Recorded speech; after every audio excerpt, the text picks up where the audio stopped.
Bismillahirrahmanirrahim. Alhamdulillahirabbil alamin. Wassalatu wassalamu ala asrafil anbiya'i wal mursalin sayyidina Muhammadin wa ala alihi washabbihi.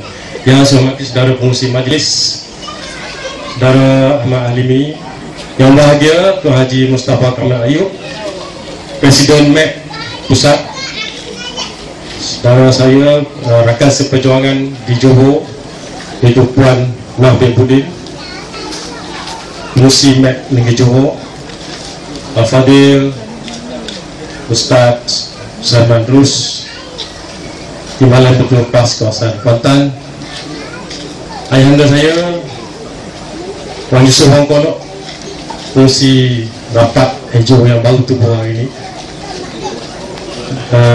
Tuan Syed Ali Al-Habsyi, pengurusi Majlis Tindakan Rakyat Negeri Pahang, Tuan Rumah Tuan Haji Mazlan yang menganjurkan majlis kita pada malam ini, sedia makan minum tempat yang selesa, semua muslimin dan muslimat, saudara-saudara yang saya hormati sekalian, Assalamualaikum warahmatullahi wabarakatuh. Alhamdulillah, malam ini saya berkesempatan bertemu muka bersua wajah dengan tuan-tuan dan perempuan, tidak lain dan tidak bukan ialah untuk saya memberi sedikit penerangan yang mana apa yang kita hidangkan kepada tuan-tuan dan perempuan tidak ada dalam media arus perdana. Sama ada TV, radio, apa memang tidak ada. Confirm. Kerana apa? Kerana media ini telah dikuasai oleh UMNO dan nasional. Betul atau tidak? Kita tidak punya pilihan sekarang. Inilah satu-satunya cara untuk kita menyampaikan mesej kita kepada rakyat. Apa gunanya sebuah negara demokrasi kalau langsung Pakatan Rakyat tak diberi peluang? Nak beri peruntukan kepada Pakatan Rakyat jauh sekali. Nak beri kemudahan untuk kita melaksanakan demokrasi di sebuah negara pun tak boleh sekarang. Ini malang sebuah negara demokrasi Malaysia. Tuan-tuan dan puan-puan, saya nak sentuh sikit, nak sentuh di mana Cikgu Sulaiman tadi sebut bagaimana Universiti Malaysia Pahang terpaksa menyewa tanah milik pokok swasta katanya. Tuan-tuan tahu tak tidak? Tanah yang digambar itu ialah tanah kerajaan asal-asalnya. Kerajaan telah menjual dengan harga yang begitu rendah. Tuan-tuan tahu berapa sekaki persegi? RM1 sahaja. Dijual kepada syarikat MEC. Ini enggak? Syarikat penyewa barang elektrik yang terbesar. MEC, apa terjadi dengan projek itu? Lingkup. Tuan-tuan, tanah itu tanah kerajaan yang dijual kepada swasta. Kemudian kita kerajaan Universiti Malaysia Pahang terpaksa menyewa balik tanah itu. Ini kezaliman, saudara. Kita nak kekal lagi tak kerajaan ini, saudara? Kita kena tukar kerajaan daripada kerajaan UMNO nasional yang zalim kepada sebuah Pakatan Rakyat yang adil ternyata, insyaAllah. Sebagaimana negeri Pakatan Rakyat di Selangor, Kedah, Pulau Pinang dan Kelantan, kita tengok bagaimana 4 buah negeri prestasinya bagaimana. Mendapat pujian daripada Ketua Audit Negara. 4 buah negeri ini sekarang walaupun diwarakan, dikatakan siang hari, pada siang malam, pada tiap-tiap hari siang malam, dia kata Pakatan Rakyat tak pandai perintah. Kita tengok 4 buah negeri Pakatan Rakyat diperintah selama sepenggal. Negeri Selangor, negeri Kedah dan Pulau Pinang, dan 22 tahun di Kelantan. Mana ada masalah? Masalah mana? Tak ada masalah. Apa yang dikatakan kalau kita perintah negeri bangkrut, negara akan bangkrut? Kita menjanjikan kebajikan kepada rakyat. Kita janji kita akan hapuskan rasuah dan penyelewengan. Kita akan kurangkan ketirisan. Kita akan elakkan pembazaran. Duit itu kita akan gunakan untuk kebajikan rakyat. Apakah rakyat tidak suka dengan itu semua? Rakyat nak. Rakyat nakkan sebuah negeri berkebajikan yang mana rakyat mendapat manfaat daripada pemerintah. Ini tidak. Kerajaan UMNO dan nasional dah 55 tahun memerintah. Janji ditepati. Apa yang ditepati sekarang? Kita masih lagi ditakut lama. Tuan-tuan tengok bagaimana kerajaan tidak membela pemaju, tidak membela syarikat Bumi Putra. Saya ambil contoh yang paling klasik sekali yang ada di depan kita. Taman ini sekarang Taman Desa Mesra. Saya terlibat sebuah syarikat pemaju perumahan membina projek perumahan desa Mesra ini sekarang. Apa yang terjadi? Apa yang terjadi? Saya nak beritahu, kerajaan telah menzalimi, menghindas pemaju perumahan dengan syarikat perumahan. Negara mengambil alih perumahan ini terbengkalai. Dan apa terjadi dengan syarikat itu sekarang?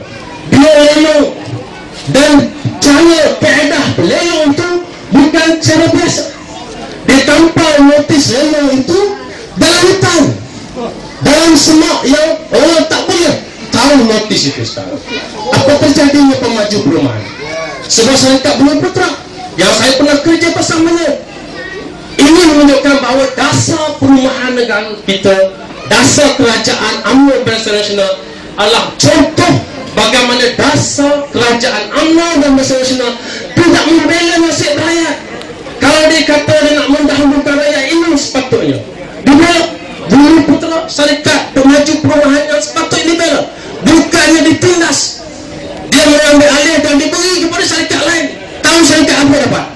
Syarikat bukan Bumi Putra, yang asalnya syarikat Bumi Putra, saudara. Tanah ini tanah Rizal Melayu asalnya, saudara.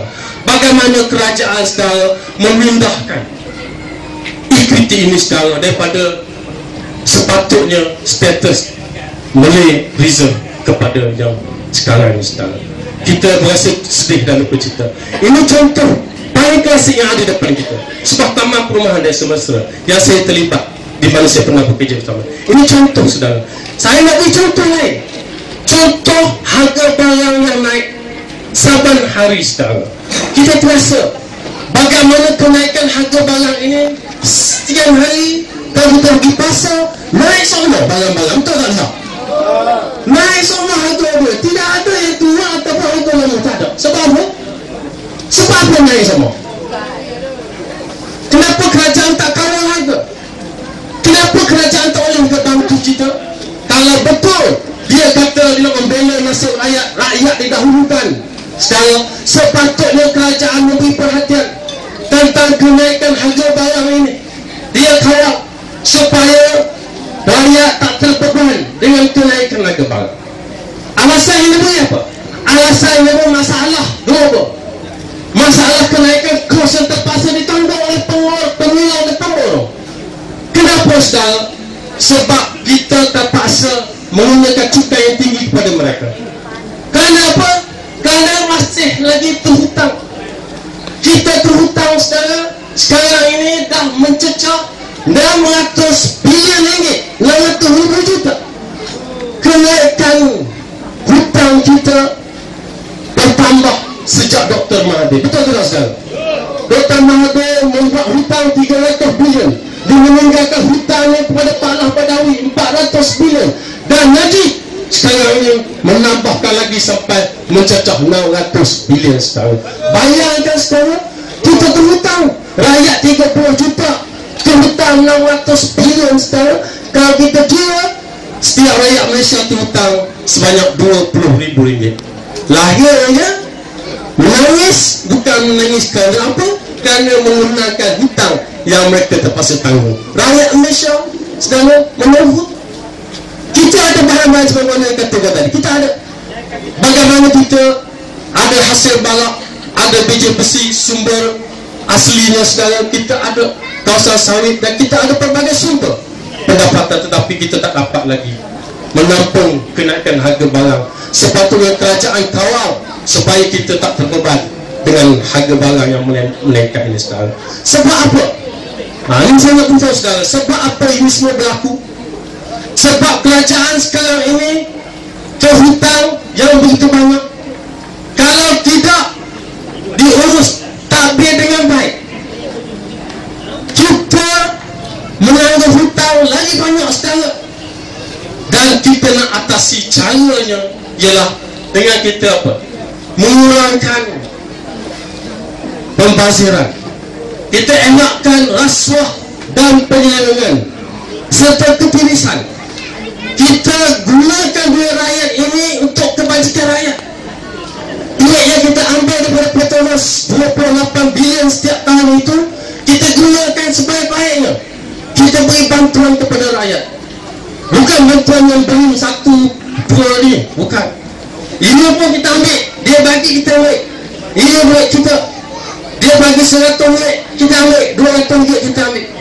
Tetapi itu bukan caranya dia nak mengajar rakyat. Sepatutnya kerajaan perlu berhemah dalam berbelanja. Betul tidak saudara? Ini dia buat projek beratus-ratus juta, berbilion-bilion ringgit. Kita bantah, dia tak dengar. Dia tak dengar suara rakyat. Kita tak nak projek-projek yang membazir. Sebagaimana yang Cikgu Sulaiman cakap tadi, beli kapal silang, lalu kita beli projek, kita membuat projek yang membazir, dan duit itu sepatutnya kita gunakan untuk kebajikan rakyat. Sekarang ini yang cukup malam bagi kita, saudara. Dan akhirnya, saudara, saya nak beritahu bagaimana sebenarnya sekarang ini rakyat tertekan dengan kehidupan, dan sekarang kita kena buat perubahan. Kerana ini kalilah, saudara, inilah masa yang paling sesuai. Ini kalilah, saudara, kita kena buat perubahan. Kita kena tukar kerajaan negeri dan kerajaan pusat di Putrajaya. Boleh atau tidak? Saya yakin dan percaya, saudara, ini kalilah. Sekali ini insya-Allah rakyat dah mula berubah daripada Kedah, Perlis, Sabah, Sarawak dan Johor. Yang kita tak sangka, saudara, kita akan dengar nanti penceramah kita berjohor, dia akan cerita bagaimana kebangkitan rakyat di negeri Johor. Bahkan ada penganalisa politik kata Johor lebih berpeluang ditawan oleh Pakatan Rakyat daripada negeri Pahang. Sedih, saudara, kita dah ingat Pahang kuat Pakatan Rakyat, pas keadaan diimpin, tetapi Johor tiba-tiba mendapat sokongan rakyat dan kebangkitan rakyat. Dia akan tunjuk dalam pilihan raya akan datang. InsyaAllah Johor akan tumbang, saudara.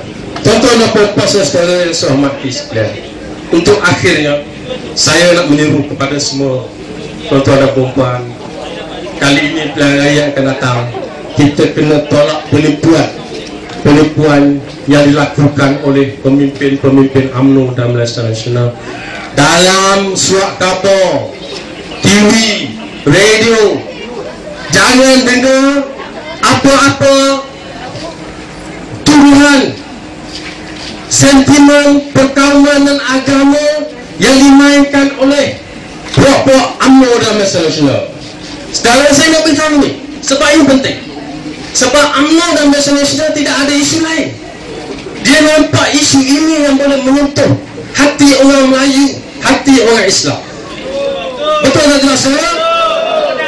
Amanah Haji Hadi dah 32 tahun. Saya masa kecil lagi, saudara, masa tu. Saya ingat ni, dia ceramah di Bangor Prado, kampung saya. Bangor Prado tu. Dia ceramah bukannya amanah. Dia beri pesanan batas iman dan kufur. Bagaimana kamu akan jadi seorang yang kufur, terkeluar iman, tergelincir iman, kalau kamu melakukan sesuatu perkara, kalau kamu mempercayai sesuatu perkara, kalau kamu yakin dengan sesuatu perkara. Seperti apa, Ustaz? Seperti UMNO dan Malaysia Nasional. Kalau dia yakin bahawa tidak ada Tuhan yang boleh menjatuhkan dia, apa maksud, Ustaz? Dia sudah terkeluar murtad kerana dia yakin bahawa tidak ada kuasa lain yang boleh menjatuhkan dia untuk dia terus kekal di Putrajaya. Dari segi keimanan telah tergelincir, terkeluar. Itu yang dikatakan oleh Tuan Guru Haji Hadi. Saya ingat lagi bagaimana batas iman dan kufur ini penting. Sebagai seorang Islam, kita kena jaga. Ini tak di kampung-kampung, bukan main lagi di main isu. Jaga kamu. Bagaimana UMNO menghasut rakyat, terutamanya wanita-wanita ni, makcik-makcik ni, dia beritahu ini ya, jaga sikit kita ni. Kalau kita tak beri sokongan kepada UMNO Malaysia Nasional, memang akan berlaku huru-hara, akan berlaku pecah belah masyarakat. Kalau tak terus perintah UMNO Malaysia Nasional, tak beri dia terus perintah, akan berlaku macam-macam lah, darurat dan sebagainya, saudara. Ini keyakinan yang ditanamkan kepada rakyat, seolah-olah dia cukup yakin, saudara, dia tidak boleh dikalahkan oleh Pakatan Rakyat. Ini yang dimainkan, saudara. Saya nak beritahu apa yang dia kata dia akan pertahankan Putrajaya sehingga titisan darah yang terakhir. Ini orang haji, orang-orang pekan cakap, Perdana Menteri cakap, orang Pahang cakap, dia akan pertahankan Putrajaya. Apa maksudnya sekarang? Maksudnya dia cukup takut dan jaga. Kalau kita nak perubahan, nak tukar daripada UMNO Barisan Nasional kepada Pakatan Rakyat, jaga.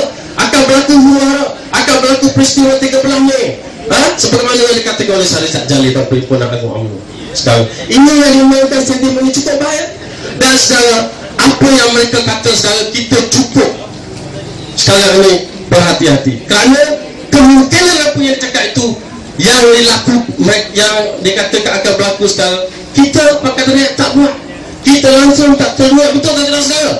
Tetapi kemungkinan UMNO dan Barisan Nasional mempunyai perancangan dan strategi untuk melakukan itu semua, betul tak sekarang. Kalau tidak, takkan dituduh kita, takkan dia cakap jaga. Kalau berlaku, kalau tukar kerajaan, akan berlaku satu peristiwa yang membahayakan negara. Ini cukup bahaya sekarang. Saya nak beritahu, jadi-jadilah memperbodohkan rakyat.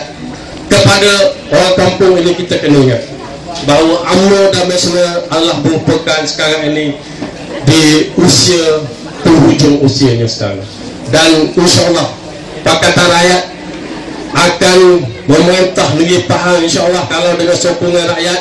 Kita akan terus ke Putrajaya dengan sokongan rakyat dan dengan sokongan tuan-tuan orang desa mesra, orang Bem Pancing, orang parlimen payah besar memberi sokongan kepada Pakatan Rakyat. InsyaAllah Pahang kita akan dapat tawan, boleh tidak saudara? Kita akan tawan Putrajaya, boleh tidak saudara? Kita akan tumbangkan UMNO dan Barisan Nasional.